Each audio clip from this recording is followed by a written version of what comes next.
Let me ask you something honest. When you think about what stands between you and genuine, lasting peace, what comes to mind? A relationship? A financial situation? Your health? The state of the world? What if I told you that every genuine mystic across every tradition in every century points at the same answer? It isn't out there. It never was. Today, we're going to look at what it actually is and what the wisest voices in human history say we can do about it. Welcome to Ascend and Awaken. If you can have peace right now, genuine, interior, unshakable peace, what would you need to change first? Most people answer that question by looking outward. The relationship would need to improve. The diagnosis would need to clear. The financial pressure would need to ease. The world would need to stop being quite so frightening. And so we wait, we manage. We hope that the external circumstances will eventually arrange themselves into a configuration that finally allows us to feel at peace. The mystics have a different answer. Every single one of them, across traditions, across centuries, across vastly different ways of describing reality, arrives at the same diagnosis. What stands between you and peace is not out there. It is fear, and more specifically, your relationship to fear. Jesus said, "Do not be afraid," repeatedly and consistently throughout his ministry. It is one of the most frequent teachings, not a side note, not a once only comfort offered in a special situation, but a consistent, insistent invitation running through everything he taught. Hours before his crucifixion, walking toward his own death, he said to his disciples, "Peace I leave with you, my peace I give you. I do not give to you as the world gives. Do not let your hearts be troubled, and do not be afraid." Notice what he is describing: a peace that the world cannot give, a peace that does not depend on circumstances being favorable, a peace that is available even in the worst moment imaginable, which for him was the moment he was speaking from. This is not a promise that nothing difficult will happen. He knew better than anyone that difficult things happen. It is a description of something interior, something that exists beneath the circumstances, something that fear covers but cannot destroy.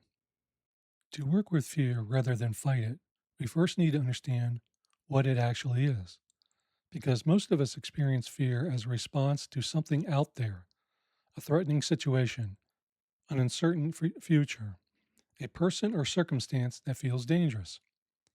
And so we try to fix what's out there. But the mystics and increasingly modern psychology point at something more precise. Eckhart Tolle, the contemporary spiritual teacher whose work has introduced millions of people to the practice of presence, describes fear this way. He said, "Fear arises through identification with form, whether it be a material possession, a physical body, a social role, a self image, a thought, or an emotion. It arises through unawareness of the formless inner dimension of consciousness." In other words, fear is what happens when we mistake the temporary for the permanent, when we become so identified with a particular outcome, a particular version of ourselves, a particular arrangement of life, that any threat to that arrangement feels like a threat to our very existence. Think about the fears most of us carry. Fear of losing a job, which is really fear of losing an identity, a sense of security, a story about who we are. Fear of what people think, which is really fear that our carefully constructed self image might not be enough. Fear of the future, which is really the mind projecting itself forward into a catastrophe that hasn't happened and may never happen, and then reacting to the imagined future as if it were present reality. Thomas Merton went deeper still. He traced the chain of disconnection to its source. He said, "We are not at peace with others because we are not at peace with ourselves, and we are not at peace with ourselves because we are not at peace with God." The chain is precise and it moves inward. We look outward for the source of our unease. that person, that situation, that circumstance. But Merton says the disruption begins at the deepest interior level and radiates outward from there, which means the restoration also begins there. Meister Eckhart named what generates most of our fear at the practical level. He said, "It is not situations or things that hold you back. What holds you back is you yourself in the situation and things. Not the situation, you in the situation. The perception you bring, the story you tell about what it means, the identity you're afraid of losing, the grip you've placed on how you need things to turn out. Fear in this understanding is not primarily a response to external danger. It is a symptom of interior displacement, of having located our sense of self, our security, our worth, and things that are by nature temporary and uncertain. And no amount of managing the external world can resolve what is fundamentally an interior condition." Here's where the mystical teaching diverges most sharply from what most of us were taught. The natural human response to fear is to try and escape it, to manage it, to distract from it, to solve the external problem so the fear goes away. The mystics say, go in the other direction. Thich Nhat Hanh, the Vietnamese Buddhist monk who wrote an entire book on the subject simply called Fear, says it as directly as anyone ever has. He said, "The only way to ease our fear and be truly happy is to acknowledge our fear and look deeply at its source. Instead of trying to escape from our fear, we can invite it up to our awareness and look at it clearly and deeply. Invite it up, look at it clearly and deeply. Not fight it, not suppress it, not perform our way past it, invite it. This is counterintuitive. Everything in us wants to move away from what frightens us. But the mystics across every tradition have found the same thing. The fear that is faced loses its power. The fear that is avoided grows. Julian of Norwich lived through the Black Death, a pandemic that killed half of Europe. She knew what it was to face genuine civilization level terror.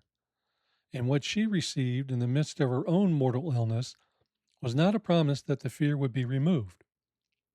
She received this: He said not, Thou shalt not be troubled, thou shalt not be travailed, thou shalt not be afflicted. But he said, Thou shalt not be overcome. Not, you will not be troubled. Not, you will not suffer or be afraid. You will not be overcome. That is the promise, and it is enough. So, what does walking into fear actually look like in practice? Meister Eckhart described the destination with remarkable precision. He said, "To the quiet mind, all things are possible." What is a quiet mind? A quiet mind is one which nothing weighs on, nothing worries, which, free from ties and from all self seeking, is wholly merged into the will of God and dead to its own. The quiet mind, not the mind that has solved all its problems, not the mind that has eliminated all uncertainty, the mind that is no longer at war with what is. This quietness is not passivity. It is, as Eckhart describes it, a freedom from the self seeking that generates most of our fear in the first place. We fear losing what we have. We fear not getting what we want. We fear being seen as less than we wish we were. We fear the future. We fear the opinions of others. Every one of these fears loosens its grip, not when the external situation changes, but when the self seeking underneath it does. Meister Eckhart wrote something that has always stayed with me. He said, "The soul does not grow by addition, but by subtraction. Not more certainty, not more security, not more control over outcomes, less clinging, less grasping, less identification with the temporary, and in that subtraction, peace." Thich Nhat Hanh taught that the greatest gift we can offer another human being is what he called non-fear. He said, the greatest gift we can offer anyone is non-fear. Not money, not advice, not even love in the conventional sense. Non-fear. When you are in the presence of someone who is not afraid, genuinely, deeply not afraid, something shifts. Their steadiness is contagious. Their peace creates space for yours. This is why the great mystics and teachers have always drawn people toward them, not because they had easy lives or solved all their problems, but because they had found something beneath the fear, something so solid and so present that the fear no longer had the final say. Ram Dass said it simply: the quieter you become, the more you can hear. The quieter you become. And what do you hear when the fear quiets enough? What every mystic has pointed at: the presence that was always there beneath the noise of what you were afraid of. God wants nothing of you, Eckhart wrote, but the gift of a peaceful heart. Not a perfect heart, not a fearless heart, a peaceful one. And the path to that peace, every mystic seems to agree, runs not around the fear, but through it. You are carrying something right now. Perhaps you know exactly what it is. Perhaps it's more of a low hum of anxiety underneath the ordinary day, something you can't quite name, but can't quite put down. The invitation from every voice we've heard today is the same. Don't add more. Don't manage more. Don't work harder to arrange the external circumstances into the configuration that will finally make you feel safe. Instead, get quiet, even for a moment, even for a breath. Turn toward the fear rather than away from it. Ask it what it's actually about, not to analyze it into submission, not to solve it, just to look at it honestly, to name what you are actually afraid of losing, afraid of becoming, afraid of facing. And beneath the story it's telling you, beneath the catastrophe it's predicting, see if there is something else there, something that doesn't move, something that the fear has been covering. The peace Jesus was describing in his final hours, the quiet mind Eckhart pointed at, the place Julian found in the middle of a dying world. The presence, Ram Dass said, becomes audible when you finally get still enough to hear it. It isn't somewhere you have to travel to. It has been here the whole time. As I sat with this teaching, I found myself with more examples than I could count. Moments where I ran from fear, delayed facing it, or finally walked into it and found something unexpected on the other side. I'll share two. One where I walked straight into it, the other where it took me considerably longer. The first goes back to my early 20s, just entering the Army as a young second lieutenant.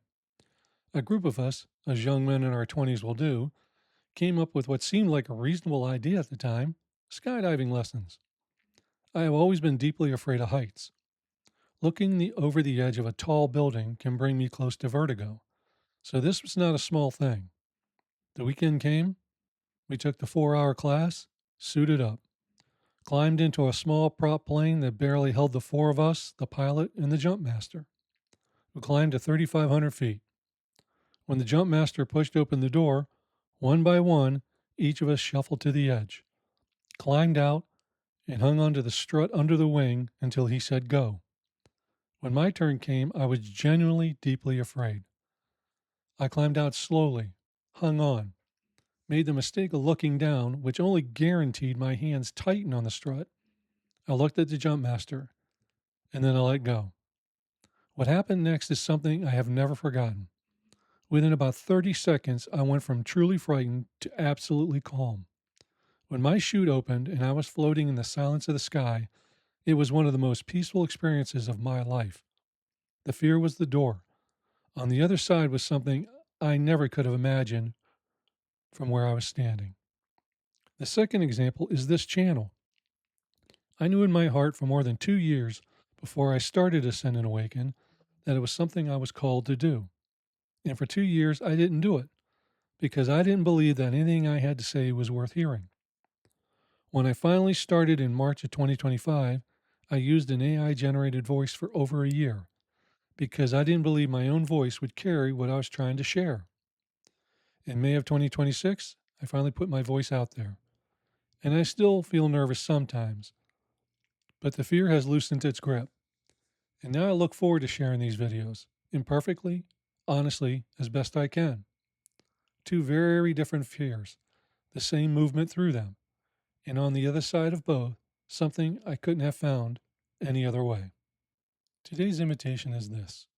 At some point today, just once, when you feel that low hum of anxiety or that specific fear you've been carrying, try not to push it away. Instead, get still for just a moment. Take a deep breath and ask it quietly, what are you actually about? Not to analyze it, not to solve it, just to look at it directly, the way Julian looked at what she was facing, the way Thich Nhat Hanh says we can invite it up rather than run from it. And then, beneath what the fear is telling you, see if there is something quieter underneath, something that has been there all along. That quiet place is where every voice today was pointing. Thank you for spending this time with me here on Ascend and Awaken.